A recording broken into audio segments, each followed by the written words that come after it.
Thanks for tuning in to this week's edition of the Brett and Matt Show. As always, I'm Matt. He's Brett. And we'll give a quick update here with our Pick'em League. St. Pat's Revenge. I cannot make any ground on this guy. Still at 63 total points. I'm at 61. We got Joe Veek's team at 59. Jeremy's Terrible Picks at 59. Tsunami at 59. Right, our Arthur is at 58 with Lars at 58. Then we got Lost in the Saucepans Party at 54. Stale Chips 2. Brett finally cracks the top 10 at 53. Thank you, Cortland, for not making your picks this week or last week. Sparta's Olsen's also tied with Brett at 53. So got a little family rivalry going there at the bottom of our top 10. If I let my mother beat me, I'm done. I'm done with this podcast. It's over. You'll never see me again. So with that said, I mean, keep filling in those picks, and I gotta try and catch St. Pat's Revenge. Can't have one of the hosts of this show not leading. This is ridiculous. This week, guys, it's just easy. Pick all the favorites, all right? Pick all the favorites. All the favorites. That's how it's ending up. So with that said, we'll kind of go into some of the games from last week a little bit. So we'll start off with Arizona versus Pitt in a game that I think I might have actually – did I pick – I may have picked Arizona even. I don't know. I feel like we probably did. I probably did. We were talking about how Arizona is one of the top teams that week. Yeah, and they got smoked, I felt like, again. I mean, they were leading going into half, and I remember seeing I didn't get the game. I remember seeing something on Twitter that people that were watching the game were saying that it felt like it should be a much larger Arizona lead. And I guess it wasn't. And I mean, obviously they came back to bite them. Yeah, well, I mean, Carson Palmer threw for over 400 yards in that game. I mean, he's had a hell of a game himself, but he did have 2 picks, which obviously anytime you throw picks, you're preventing your team from scoring. I don't know when those interceptions came, if it was like the end of after like a long drive or if it was like earlier in the drive. But either way, that prevented things or them from taking a bigger lead. And like you said, it was 10-3 at half. When did Landry Jones come in? Was that the second half? I believe so, because Vic did not play very good the first half. And then he honestly hasn't really played very well at all in the opportunities he was given. And then, hey, look at this. This Landry Jones guy comes in and throws, 2 touchdowns, completes math is hard, 67% of his passes. Did really well. And obviously, I think having Martavis Bryant back. Oh, that my guy's God. good, man. He's How good. did everyone miss on him in the draft? What happened? I don't know. That's weird. Let's see. Who was on that team? Because he was from Clemson. Sammy Watkins, and they have DeAndre Hopkins. DeAndre Hopkins, dude, man, holy smokes! That team. How did they lose all it? Like, how did they not ever? They didn't even win the ACC once, did they? No, I don't think. I don't think they did. It used to be called Clemsoning. You'll find that on Twitter if they start losing the game. So that was obviously a huge comeback game for him. Kept him on my bench, so I'm not happy about that. But yeah, I can't have too many Steelers in the lineup, all right? I also had Ben Roethlisberger in the league, obviously on the bench, Le'Veon Bell in a couple. So, but that's obviously, for me at least, I think I put Arizona at 5 last week, right ahead of where I would have had Atlanta. And then, of course, they come out and lose a game. So if we were to do like our Power 5 again, I don't know where I would have my teams at.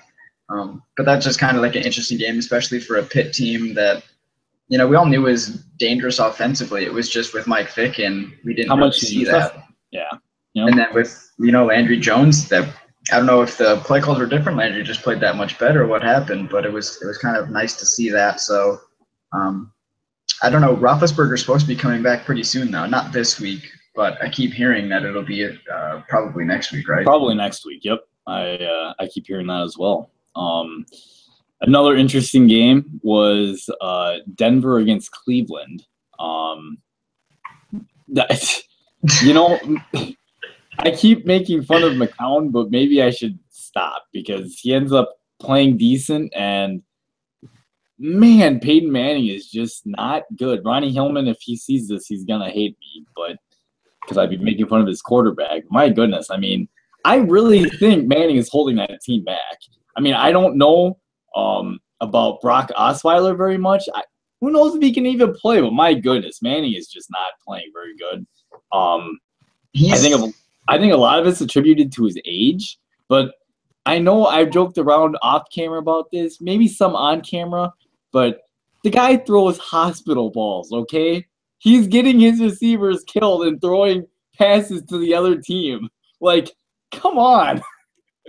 Yeah, it's not good. I mean, he's making decisions that even younger quarterbacks don't make. Like some of the younger quarterbacks just do a better job of like reading it and making better decisions. Not only is his arm strength, I think, obviously dwindled over the last couple of years, and it wasn't really a strong suit of his, I don't think, ever, honestly, anyway. But now his decision making is bad. It's like, wait a second, you were like one of the best quarterbacks for 15 years at reading defenses, making sure the ball got to where it needed to go, and now you're doing it like, I don't even know, like you're drunk every week. Like you're not even like paying attention. Obviously he's not drunk, but I'm just saying like decision making wise, a little bit poor. And if it's not for that defense scoring a touchdown almost every single week, they're probably, I don't know how close their games have been. Well, 2 weeks in a row now, it's only been 3-point games. So I mean, if it's not for that defense scoring, they very well could be at like around 500, like 3-2. Yeah, I completely agree with that. Another game that was interesting was Baltimore against San Francisco. Traditionally, used to be the Harbaugh Bowl. Traditionally, these two teams have really good defenses and are hard-nosed football teams, and ended up kind of turning into a shootout. Hey, did we get good Kaepernick this week or that week?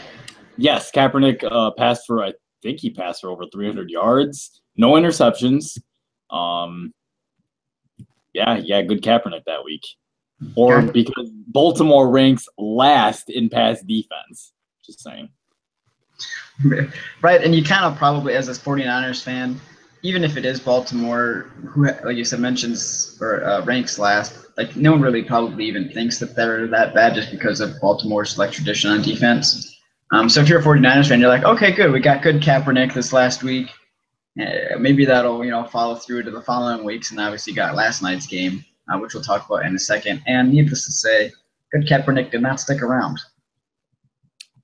No, he did not. And the Ravens are just bad. I mean, I don't know anywhere to say it. They stink. Like they're not good. Steve Smith, sorry, bud, you're gonna retire on a really crappy team at this rate. Yeah, and that is kind of painful because he's still a beast. I love Steve Smith. And yeah, I don't think last week I had Baltimore in the bottom 5. And you did. If we did this week, which we're not, they would. I have to now. Like that team is trash. They're moving down this list. They might even be like the 3rd or 2nd worst team at this point, as far as I'm concerned, just based on how they've been playing. Allowing San Francisco's anemic offense to do that to you is kind of scary bad. Another game from last week that came down to the wire was Carolina at Seattle. And just so everyone knows, we both picked Seattle because they were at home. Cam Newton has never beat the Seahawks. Didn't think it was going to happen now. Wasn't really buying into Carolina. And the first half, I think Cam Newton was like, I don't know, his stats were bad. Like he was just not good. In the second half, completely turned it around. It's kind of weird because I don't usually like agreeing with Kurt Warner sometimes just because I just don't.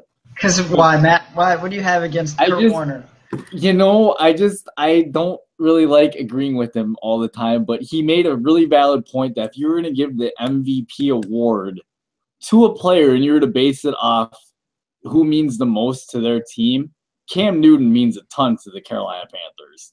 And I really don't like agreeing with him, but he's right. Like, he's a huge difference maker. I mean, he's got a crappy offensive line. His best receiving option is Greg Olsen, and then there's Ted Ginn.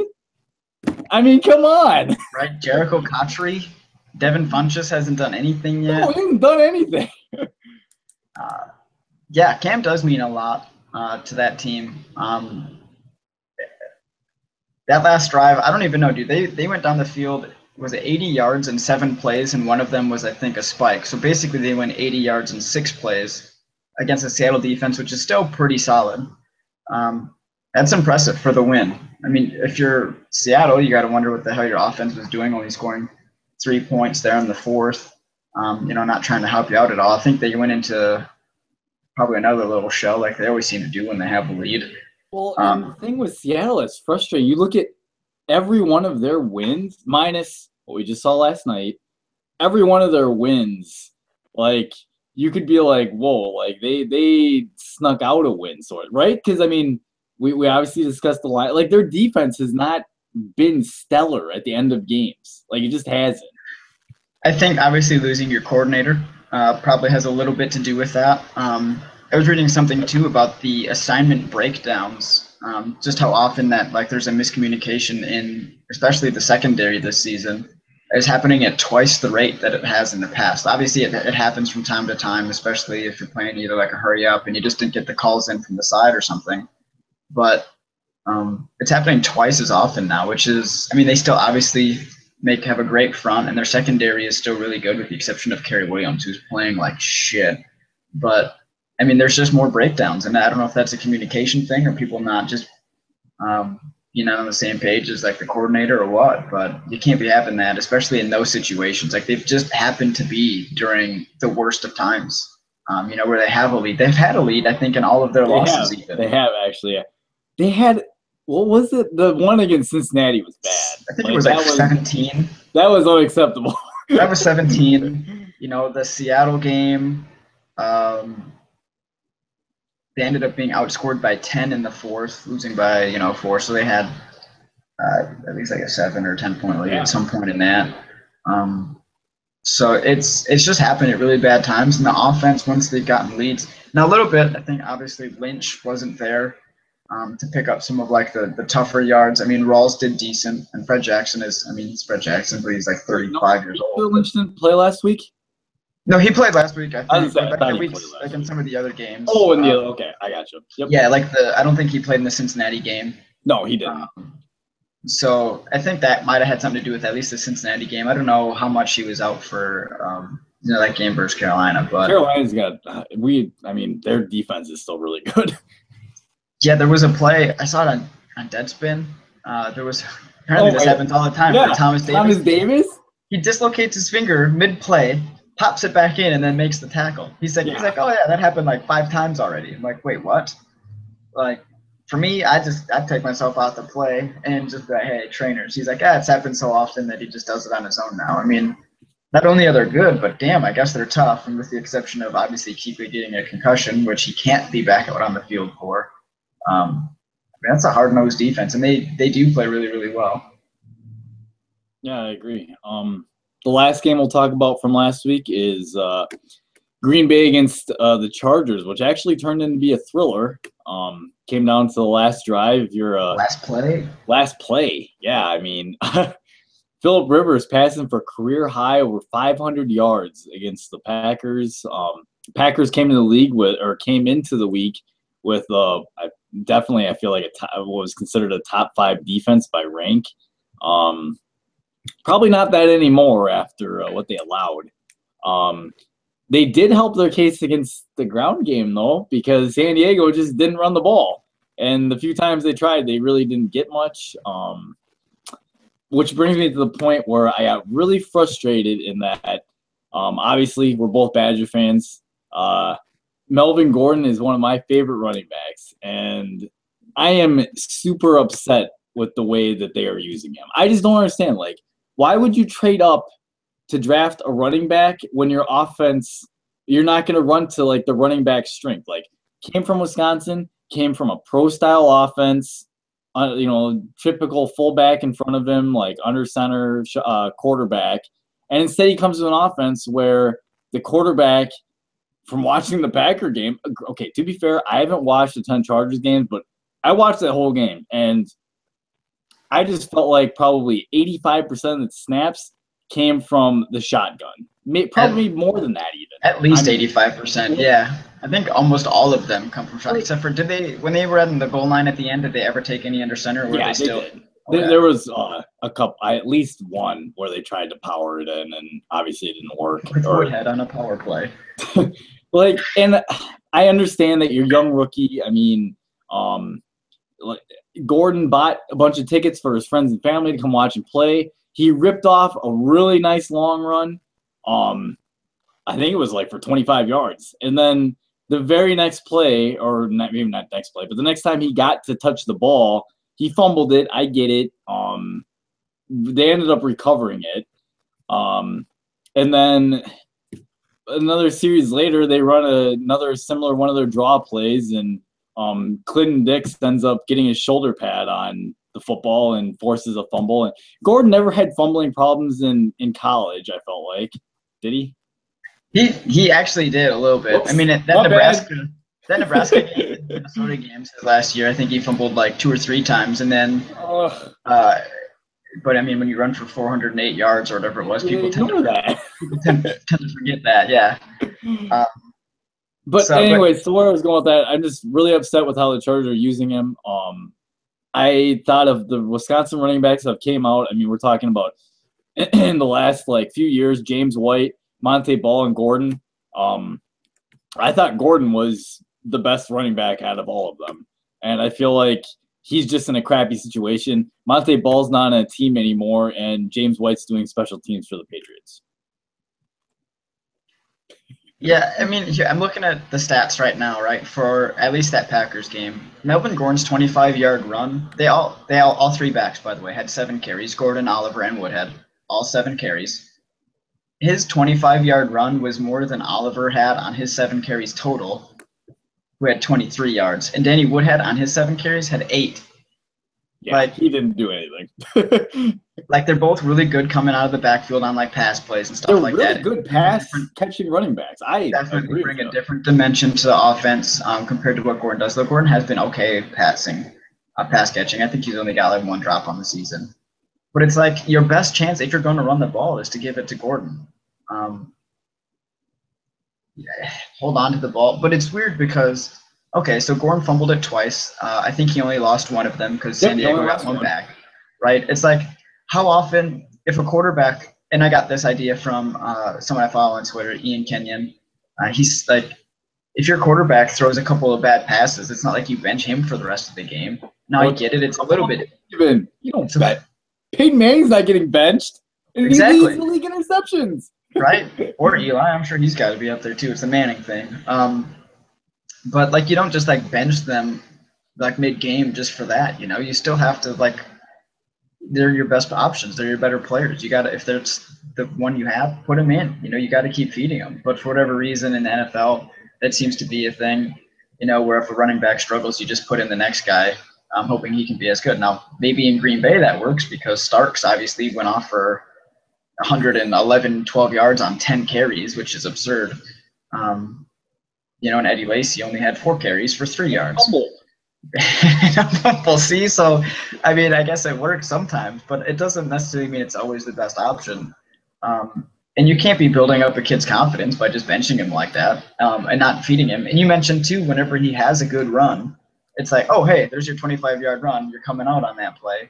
Like, how are you supposed to establish anything? Like at Wisconsin, he get a 25-yard run. You know what they do? In the huddle, hand the ball off. Hand it off again. You'd say, hey, pick the rest of the 60 yards up to get down the field and score. So, yeah, it is kind of frustrating all around. I get it. Philip Rivers obviously is still a really good quarterback. 500 yards that game, 503. But can't he learn? Can't they get some sort of compromise? Like some of them I know have come out of a pistol, but I feel like that's just telegraphing it. It's like whenever they line up pistol, you're like, okay, it's probably a run play because that's what they feel Gordon is comfortable with. Because it's at least sort of like a power. Yeah, I agree. And from the Packers' perspective a little bit, Rodgers had another up and down game. That's 2 weeks in a row. I feel like he hasn't. It's weird. Like there are times where he'll just march the offense right down the field, and then there are times where drive stalls, and he still has that little habit that drives me nuts where he doesn't get rid of the ball right away. And he'll just hold on to it a little too long, hoping to make a play, and instead he takes a sack or something bad happens.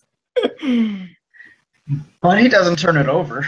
I No, guess that's one he thing. doesn't. Usually, The thing the Chargers did that was interesting that I haven't seen a lot of other teams do was in the first quarter he gashed them for a pretty nice sized run.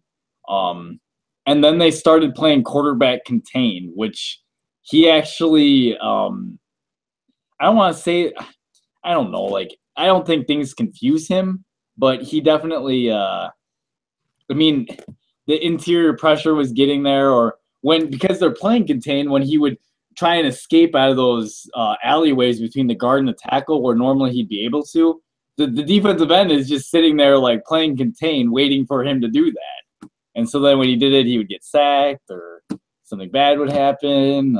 Obviously, losing Ty Montgomery hurts because just started developing chemistry. All of a sudden, Jeff Janis gets thrown into the starting lineup. And we had a pretty big play, which Rodgers was really excited about. It looked like big plays. Yeah, had a nice 30-yard catch, and had one where Rodgers scrambling out shovels the ball to him, and man, you can see. In my opinion, I mean, I obviously love Jared Abbrederis. Walk on at Wisconsin, worked really hard to get to where he's at. You can see though where Jeff Janis is probably just naturally he's more talented. I mean, the guy's he looks like Jordy. He's 6'3". He's runs a 4.4 40. Like you can see all the budding potential. He just is still has to work out being able to run good routes, which is kind of surprising to me because it was surprising in that Jared Abbrederis has always been really good at no. Jared Abbrederis has always been really good at running routes, but can't get on the field. Maybe he gets an opportunity with some more of these injuries, but from Packers' perspective, I mean, we rested a bunch of guys mainly because we knew we had the bye week coming. So I expect Denver. I expect Morgan Burnett to be back. I expect B.J. Raji to be back. Devontae Adams to be back. Eddie Lacy to hopefully be a little better from his ankle. But if he can't go, I mean, Starks obviously went off. I expect that's going to be a hell of a game, I think, between the Packers and the Broncos this week. Well, that's next week. Oh, sorry, you're right. Yeah, next week. My bad. I was right. Yeah, that'll be fun. If Lacy can't go and it Starks, obviously we're probably going to pass the ball a ton. Kind of like actually we did against San Diego. I mean, 29 passes to 17 rushes, only ran 17 times. Though on a per-play basis, that's a much higher percentage than San Diego ran the ball.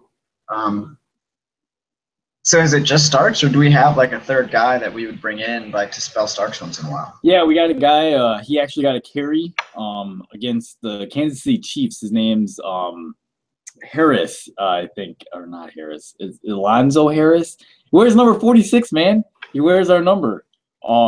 He's a big back though. He's a big power running back.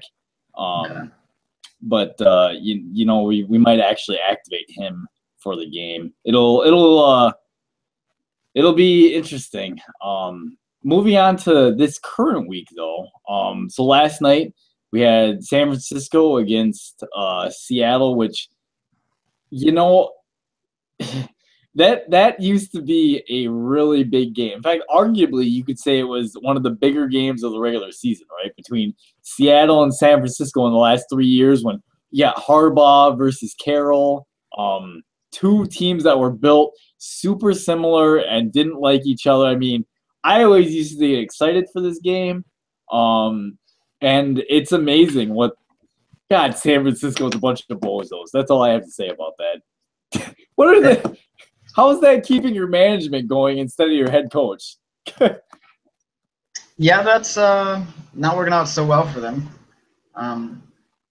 They're bad. I mean, I said, I'm surprised that they beat Baltimore. I didn't know Baltimore was that bad. So they came out, they didn't do anything. Cap, I think he hit guys on the sideline more often than he hit his own receivers, Like, he's just off. Like, everything is super off. I don't think he's confident in himself. I don't honestly think that the team is very confident in him, either the coaching staff or the receivers. Like, you can just kind of see it sometimes, where he throws a pass in the dirt. Just watch Anquan Bolden for half the game. Mm-hmm. Yeah, and it's sad, honestly, because like I said last year, I thought they were honestly one of the most talented teams as far as like the player Yeah, didn't personnel you and call everything them the goes. most talented team in football, Brett? Last year, sure. Now you look at Huh. who they lost in the meantime, they still lost like half that defense. You know what? Um, I'm still bitter that Chris Borland decided to retire. I know, good for him, good for his health, good for him.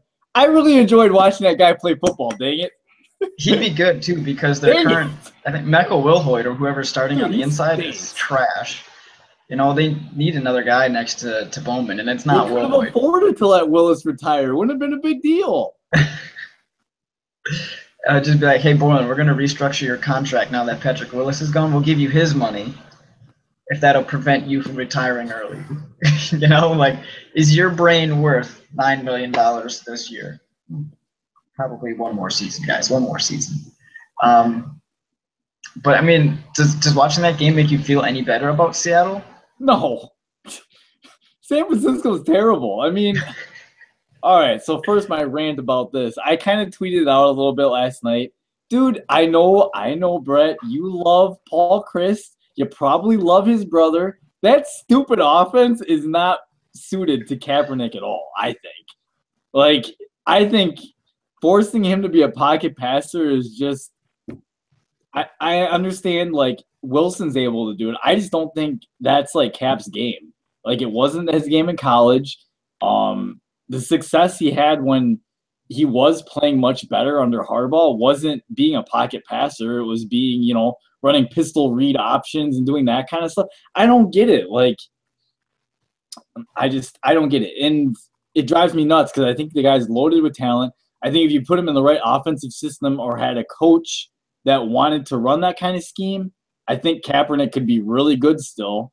I just, it sucks. Like, obviously the 49ers beating the Packers on a regular basis for the last couple of years has made me not like them. But, it does, I feel bad watching someone like just kind of implode. It's Like like a he has. slower RG3 situation. It is. And by the way, speaking of RG3, I haven't given up on him either. I think if the right team picked him up, by the way, both these guys, they should just get cut and head to Philadelphia because Sam Bradford clearly can't run that offense. But anyways, We'll talk about that later.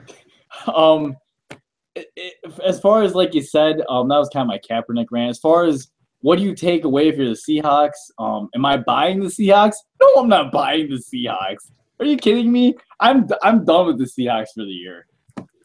Done. See, you don't think that they have an opportunity to turn that around at all and to No. be like a dangerous playoff team? No. No? No. I think they got to figure out how to get by the Rams first, and maybe the Cardinals, and then we'll see about that. I think, like I said, when the communication's on defense, I think they're fine. And they did something new. I think last night I was reading Richard Sherman would line up on Torrey Smith's side of the field every single time. Yeah, I noticed he was not lining up on his normal side all the time. He actually beat Torrey Smith bad if Kaepernick, knew how to throw the ball and knew how to throw it deep. He did. He beat Sherman like plain as day, and I was like, "What are you doing, Kaepernick? He's open." He's the only target I think for Smith all night. By the way, was one play, but that was something new. Until maybe Kerry Williams can actually start playing better, like they expect one of their starting corners to actually play. So that was kind of different. And I think if they continue to do that, I mean, sure, he got, I guess, beat on that one play, but for the most part, he's not going to get beat that often, especially compared to Williams. And that obviously that front seven is still really, really good. I have a question for you. Mm-hmm. So you just mentioned how Sherman. Do you still rank him in your top 3 cornerbacks? Currently, how they're playing this season? I think actually Josh Norman might be one of the – he's got to be in the top 3 for sure. Norman would be there. Revis. Revis is probably still there. Dude, Revis, that's the difference. Like, Revis is – I think I might have said a couple years ago that I thought Sherman was better. I was wrong. Revis is still top dog for sure. Like, he just is. He's crazy good. I don't know who I would put 3. Just going team by team here in my head really quick, and I'm not doing it fast enough. I'm not doing it bad. Other corner, I don't know who else has been good, but I just feel like Sherman hasn't been as dominant this year. Maybe it's because, like you said, the communication's breaking down on Seattle a little bit more. But I just feel like he hasn't been as dominant. No, but I still think that front. I mean, what they have like 6 sacks on Cap last night.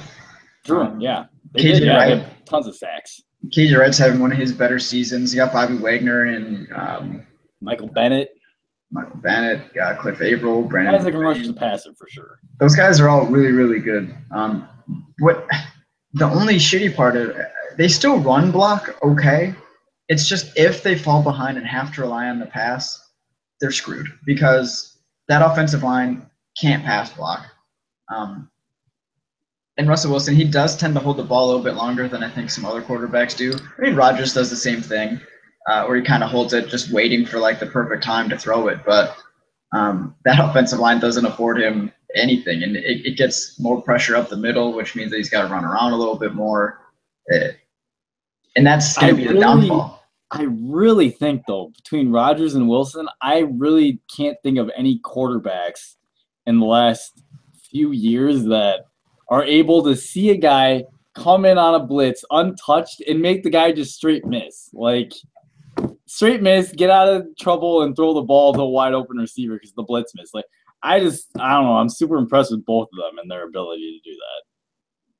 Yeah, Russell, he's playing – I know, like I said, those 2 picks last night were bad. But other than that, he started, I think, like 12 of 14 or something in that game. Like, he started off really well. Unfortunately, I missed those. Get my grunt on in the gym. What I did get to see was the second half where it was super boring football. But, I mean, he's been playing really well all season, especially with what he's dealing with. You know, like one of the worst offensive lines in football, trying to get Jimmy Graham. Dude, he was on pace to get sacked like a ridiculous amount, like 50-some times. Where are we at? 7 weeks in for them? I think he's been sacked over 30 times, right? So he's going to get sacked, I think, even more than that, I feel like. Yeah, it's not good. I mean, it's like David Carr? David Carr type numbers his rookie season. Yeah. Like, it's not good. Thankfully for him, I mean, he even escapes a ton of those as well. I mean, imagine how many more times if it was like Tom Brady or somebody, Tom Brady would get the ball out quicker, but how many more times he'd be sacked? Like, it'd be insane if he was more of a pocket guy. And that's where we've discussed this several times, a couple times on the show. I know you like Darrell Bevell, Brett. I really don't think he's that creative anymore. I'm done thinking he's creative. Hey, they did a pass back to Wilson last week. That was fun. Did they? And then so they've done one creative play their entire – come on. Yeah, that's about it.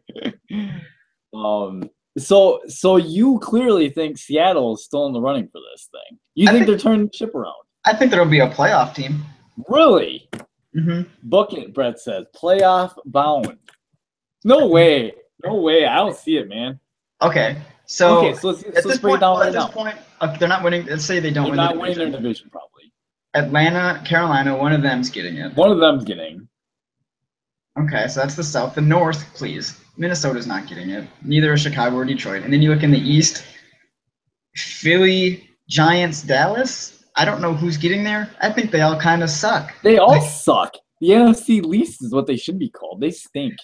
So I think they at least have a shot to be a 5 or 6 at worst. And then, I mean, if they can just clean up some of their end game issues offensively and defensively, I know we've mentioned how many games they've gotten essentially lucky to win, but they've also lost a lot of really close games too, where their defense has given up some points, Cincinnati and Carolina being them. So, I mean, they're one of those teams that I think is probably right where they should be, just winning half of those 50-50 type games that become 50-50 type games. So we both are in agreement, though, that we think the NFC South will get 2 teams in. Yeah. I mean, at this point, I can't see Carolina and Atlanta tanking the ship so bad that one of them only finishes with 7 or 8 wins. They already got 5 or 6.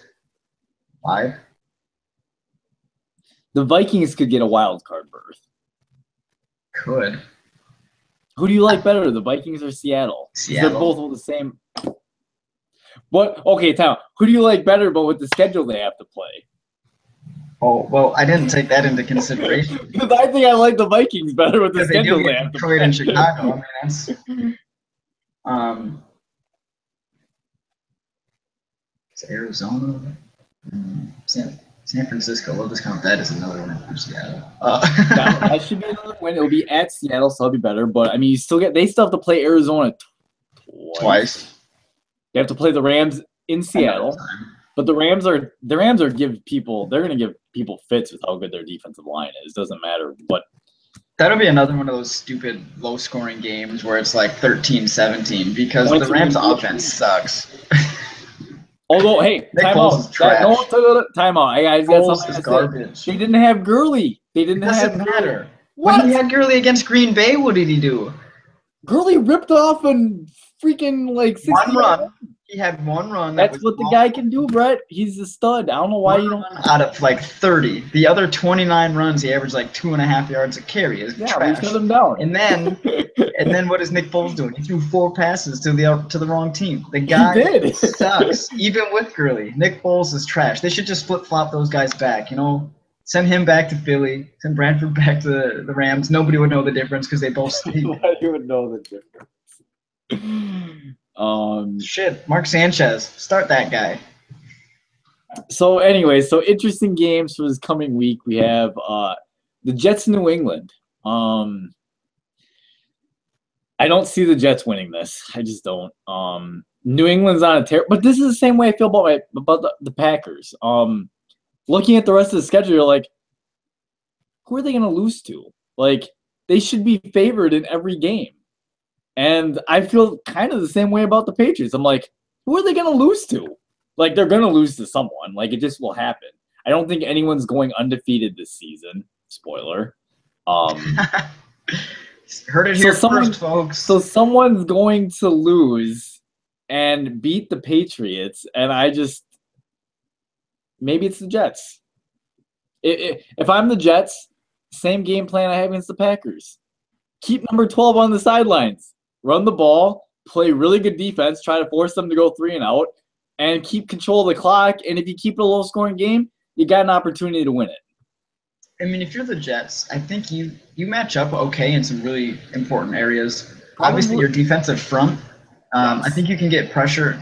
Any good quarterback, when they drop back and they feel pressure, it usually comes from the edges, so they can just step up into the pocket if the centers and guards are doing okay. But with the Jets, you can't always count on that because the defensive front is good. They're going to get some pressure right up the middle. They got Leonard Williams, Richardson, and Wilkerson. I got some guys that can really get up the field for sure. So those guys, I think, are going to make the pocket uncomfortable for Brady. Probably a top 3 secondary overall between Stein, Cromartie, and Revis. And those guys are good enough that if they want to play the quick game and physical enough that they could probably get away with jamming you and at least not getting burned too often on some like the short, quick stuff that New England likes to pull. I don't know how they're going to cover Gronk. I don't know how anyone covers Gronk. So I guess that's an issue for everyone. But they do at least have, especially New England secondary, some of their injuries and inexperience of players that are playing back there. You got some bigger bodies at wide receiver. If they can, get a ball thrown to them that's decent from Fitzy. But and he's kind of like a hit and miss guy. Like when he's allowed to, when he's on though, he's okay. I mean, and that if he has like a good Fitzpatrick game, they could make it interesting. Unfortunately, it being in New England, can't see it. I just can't either. But it's not like we talked about off screen. It's a 9-point favorite right now in Vegas. I don't think it's a 9-point game. I would bet the under if I was a betting person, which I'm not. Thank God, because I'd be broke as shit with some of my bets. But, I am a betting person, and I'm taking the Jets. I just want to mention that I am winning that, by the way. Just not necessarily that bet, but that thing that I'm in, I am in first place. Is that a confidence one too, or is that just? No, it's just on the spread, but I'm. Yeah, definitely. How much do you win if you win? 250 or 300. Woo! Not bad. Not bad. It's not bad at all. It's like a couple days free work, just call off and just roll around in your $250, huh? It's gonna pay for my PS4. There you go. But yeah, unfortunately, it's just not going to be this week, I don't think. Though, I mean, if there's a team in that division to do it, it would be the Jets. Yeah. I think another interesting game, only because there's no Packers games, we got to talk about something local for one of us. Saints, Colts. I don't really know if there actually is anything. I'm sure the Colts will win. It's just I can also see the Saints actually playing decent and giving them a challenge. Hey. Saints on the road, not happening, man. It doesn't matter if the Saints are at home even. The Saints suck at home now. This is not happening. I think the Colts are going to come out angry for what happened last week. Honestly, I thought the Colts should have beat the Patriots. I thought they had every opportunity to win that game. Some real dumb decisions. That not smart decision. Hilarious. That fake punt was just so bad. Is your coach trying to get himself fired? Because I don't know whoever came up with that was not a good idea. Not at all. Well, and they're running it, I guess, Griff Whalen. I think he's the one that snapped it. He'd never run that play before because there was somebody else that they'd practiced it with. But that guy was hurt for this game, so they put Griff in, and he just panicked, I think, with 1 second left because there was only 1 second on the clock and just snapped it. If he just would have just said, fuck it, let's just take the penalty and punt like a normal team, it would have been much better off. I agree. But I don't know how that was supposed to work in the first place, just the design of it. Like, no, I have no idea how that was supposed to work. I will say that Luck looked back to playing, I thought, pretty good football. It's about time. I mean, can't be outperformed by Matt Hasselbeck all year, can he? That's honestly what was happening. I mean, I don't know. If you're on Twitter or you read some of the comments that people are making, they're all like, I feel like they protected Hasselbeck better than they were doing Andrew Luck. I'm like, well, if it's the same offensive line, like, I don't know why they'd be protecting one quarterback better than the other than, I guess, just matchups. Maybe Hasselbeck was just checking out of plays better than Andrew Luck. Andrew's just not there mentally yet. I know he's from Stanford, but no, I'm just kidding. But yeah, I don't know, man. I don't really think either of these teams are that good. You know, they're probably not, but the Colts play in arguably the worst division in football, so someone's got to win it by default, and their record's probably going to get a little inflated because of it. It'll be interesting to see how they play in the playoffs. I'm just penciling them in as the winners. Pencil them in. This is why I think it's funny, though, if the Saints somehow pull that off, and then say, I actually don't think we picked any of the other teams in the South to win. Jacksonville's going to probably lose to Buffalo, but they might. But even if I they picked win, Jacksonville to win. You did pick Jacksonville, but I mean, who else do we got? But Houston plays the Dolphins. Yeah, I picked Miami. But if Houston wins that and the Colts lose, I mean, it's tied in the South with 3-4 records. I think is where they'll be. Like it's not a pretty division whatsoever. It's not good at all. And that's why I think I picked that game, was just for the potential interesting factor that if somehow the Saints and Drew Brees has like a Drew Brees Hall of Famer that he is type game, that they could be tied for first with a 3-4 record. Or even if they lose and Houston loses, they'll be in first with a 3-4 record. God, that division sucks. God, Drew Brees sucks.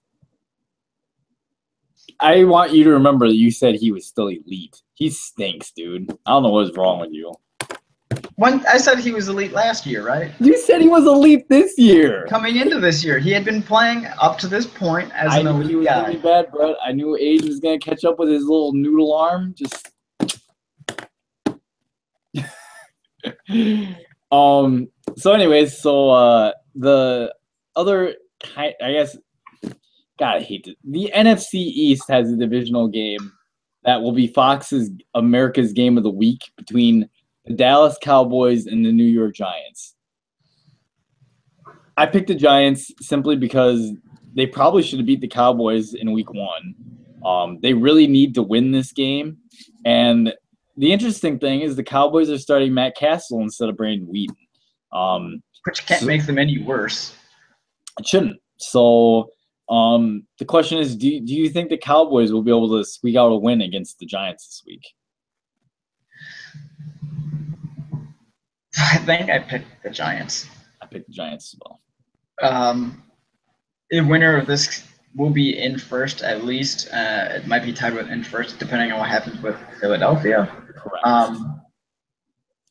It's just the injuries, I think, in Dallas at this point are a little much. And I know that they might be switching running backs as well. There's some talk that, Christian Michael might be getting more carries, or maybe not. Joseph Randall might be getting them. But it's just been like a lot of rumors and stuff that they want to get Michael a little bit more involved. So offensively, it's just too many question marks. Even with a decent offensive line, obviously still playing pretty good. They got one of the elite left tackles in the game, elite right guard, one of the better centers. I just can't see it. Though I don't. Again, another one of those games where it's like two bad teams. Whereas I think the Jets and New England are obviously New England's really good. Jets are pretty decent. The last two games we talked about, I think, are like just four very average or bad teams. That's fair. It does lie in the trenches, though. I think if you get one of those Eli Manning games where he's just throwing balls to the other team, which he tends to do from time to time and a lot more frequently than I'm sure the Giants fans would like, right? The Eli coaster, baby. The Eli coaster. Because we can't talk about like the Dalton roller coaster anymore since he's just on his way up every game. So we got to go to the Eli coaster. And if it's one of those games, I know we had that game last week, but I won't put it past him for 2 weeks in a row. That means he's going to have a good game next week, okay? That's what that means. We should get a graph. I would love a graph of like every week Manning's performance and see if there's like a funny little pattern like that. But I don't know. Winner of that division is going to have to be out in front. Or sorry, winner of this game is going to be in front for the division. I think if Tony Romo and Dez were healthy, the Giants or the Dallas Cowboys would be probably running away with it. But playing with Brandon Weeden and with Terrence Williams as your second or your number one receiver, and Cole Beasley maybe at 2. I don't even know who they got as their second best, but that's not an offense made for winning. Yeah, Williams now is number 1, right? Yeah. So, so with that said, our last little topic, should the Eagles bench Sam Bradford and should the 49ers roll with Blaine Gabbert? I'm saying you don't bench either of them. I mean, if, say, Sam Bradford got hurt and Sanchez or whomever is his backup had to start, I don't think they're necessarily going to be any worse. It's just I don't think it's going to improve the team. And come on, Gabbert was one of those guys, unless in his last couple of years sitting on the bench doing nothing, made him much better as a person and a player. Not as a person, but as a player. Oh my God! Taking a shot at the guy's person. I didn't mean it as I said not as a person. I said as a player. I rescinded the person part. I don't know how he is as a person. Don't know him at all. But obviously, the offense that he was in college didn't do any good, and then his time in Jacksonville, he proved that he wasn't any good still. So I don't see that actually helping them at all. Yeah. God, I might have to disagree with both. The one that I would like to see Sam Bradford turn around at some point, but Sanchez put up decent numbers in the offense last year. Maybe he can do that again. That one I feel a little dicey about. As far as benching Kaepernick, like I said, I think I would. I think I would. Is it a fit thing? Fit for the offense? Yes, it's the offensive fit thing. I don't think Kaepernick's a fit for that style of offense. I don't think he's ever going to get that style. At least not this year. He's not going to get something magically going to click and he's going to understand how to run it. I don't know. Maybe Gabbert sitting on the bench, maybe being in that kind of offense. I don't know. But if you're the 49ers, you got to try something because you're going to have to make a decision. And at the end of the season, if you're going to keep Cap or I can't, just my opinion, I can't imagine they keep Jeep Christ and Kaepernick. I just can't. Like, they're going to fire one of the two of them, essentially. Either they're going to cut Kaepernick loose or trade him, or they're going to fire their offensive coordinator and bring in someone that's going to run an offense that fits their quarterback.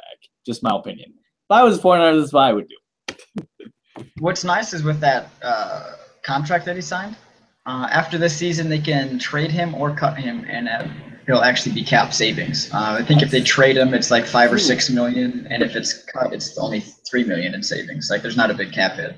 I completely agree with you. The biggest issue I have with cutting him is you could get something for him. How do I put it? Like, he's obviously a talented guy, and to just turn him loose, this brings back the situation like, oh, well, now who's your starting quarterback? Like, that's part of the reason why, they're in the situation they're in. But if you turn him loose and not get anything for him, I mean, you better have a high draft pick and you better draft the guy from Cal. Yeah, I mean, I don't think cutting him is obviously the answer. There's no way that you can cut a guy like Cap because somebody's going to want him. I mean, I'm sure that Philly. I mean, I'm trying to look at other teams who might want a quarterback. Philly. I don't really know who else would. Like New York. The Jets. Yeah.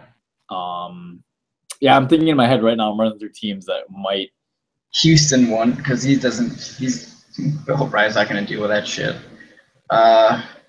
It's probably, I mean, as many teams as I think that there are that don't necessarily have good quarterbacks, I also don't see too many outside of maybe 2 or 3 really being seriously interested in Cap. I mean, you look at the NFC North. The Bears. Would that make any sense? Like, I don't know. I guess he'd be closer to where he was born. I mean, yeah, the Lions wouldn't. Right, just like looking through Seattle, obviously no. Jacksonville, Buffalo, Tampa, no. Washington, I don't think. They didn't want RG3. They don't want a mobile quarter. They want a pocket guy. At least as long as Jay Gruden's there, they want a pocket guy. Right, and then looking through Atlanta, Tennessee, the Colts, New Orleans, Minnesota, Detroit, Pittsburgh, no. Okay, see, I would say Houston, but Houston also wants a pocket-style quarterback. Kansas City, no. Cleveland, probably not. I don't know what Cleveland wants these days. I don't know what they want either. I mean, the Rams, I don't know. Would that be any fun? I don't know. Jeff Fisher's had – Aaron McNair's a pocket guy. He could run-ish, but he was a good passer. I don't know if he likes mobile quarterbacks. Vince Young and him didn't exactly see eye to eye, and Vince Young was more of a mobile guy. So. That might have been Vince's problem. Could have been. Miami, Houston, the other New York, the Jets, probably not. New England, San Diego, Oakland. I mean, a lot of teams either just recently invested in quarterbacks or they have established guys or they're just like not a fit. But yeah, definitely. Either way, you're still going to be able to, I think, call one of those 2 or 3 teams up, or maybe they've already called you, and whatever they have to offer you. If you don't think he's a fit for your team, you got to move on. You can't just keep $20 million either on the bench or starting when he doesn't fit your team. So makes sense. We do have one final thing. Undefeated team. We tried it last week. I don't think anybody lost. Anybody undefeated this week losing? There's only like 2 of them that are playing. What? It's just Carolina and the Patriots. Honestly, this is gonna sound silly. I don't think either of them lose, but if I could see one losing more than the other, I would say that I could see the Patriots losing. You don't think Philly pulls the upset? No, I don't. I told you, I'm done making fun of Carolina. Until they prove me wrong, which maybe they will this week. I'm not gonna bet against Carolina anymore. If this week neither of those 2 teams lose, next week we'll have at least one guaranteed loss because Green Bay plays Denver and they're both undefeated, so we'll have to have at least one. But of course they play, I think, the afternoon game or something, so there might be like a noon game. They actually play the night game. Oh, they play the night game? Sunday Night Football. So we'll have a lot of teams that might have opportunity to lose before one of them does. But yeah, it's going to be. I mean, I don't think Miami loses or beats New England. That actually might be it because Cincinnati and Pittsburgh that week too. No. So, yep, Green Bay and Denver will get our first one, and at that point, we'll let you guys know which team is going to win that game. I think it's going to – I don't know how I'm supposed to predict that game because of As much as I love Rodgers, he hasn't been playing great going against Dude, that are you defense. kidding me? There's no way. I'm taking the Packers all the way. Even Hey, if it's in Denver. You really don't think Peyton Manning's gonna be garbage? Oh, he'll be garbage. It'll be garbage for sure. I understand. I mean, I obviously, yeah, like the Denver defense is elite. I just think Rodgers is gonna make a couple more plays than Manning will. Fact. It's like a fact before it happens. But all right, that's it for this week's podcast. This was actually a pretty long one. Hopefully, the three of you that watch this actually stick around for the whole time and let us know what you think. If not, we'll see you guys next week.